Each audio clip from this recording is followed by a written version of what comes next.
Yo, what's going on, America and the rest of the world? Xander J. Hobson here, comedian, director, and producer of boxing documentaries and Troll to those who need trolling.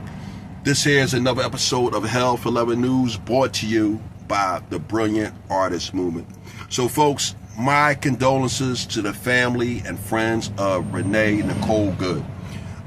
Miss Good was a mother, she was a spouse, and she lost her life because ICE agents were executing their duties up in Minneapolis, Minnesota. And Miss Good thought it a good idea to try to impede these officers in their duties by blocking them with her vehicle.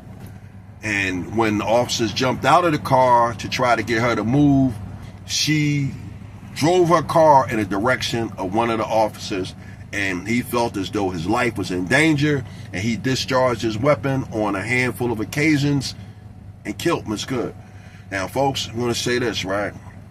As tragic as this may be, you cannot impede the police in their duties, okay? Now, this is something that African Americans, we know this. This is in the rule book of survival for being black in America. One of the things that you learn is you must cooperate with the police when you are stopped, and you definitely do not impede the police in their duties.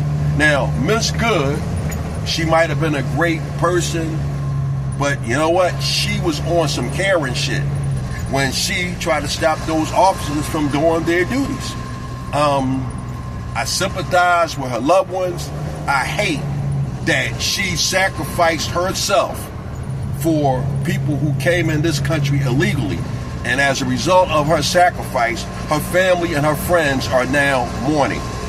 So, it's not a whole lot to talk about here. Is it a loss that Miss Good lost her life? Yes, it is. But that officer felt as though his or her life was in danger, and they done what they did. The Department of Justice stands behind this officer. President Trump stands behind this officer. And you know what? I stand behind this officer not because President Trump and the Department of Justice does, but I stand behind this officer because I understand as a black man, you must cooperate with law enforcement personnel and you cannot impede them in their duties. So listen, this is what I was thinking about. And now that I done thought about it and shared it with you, I'm done with it. Bam!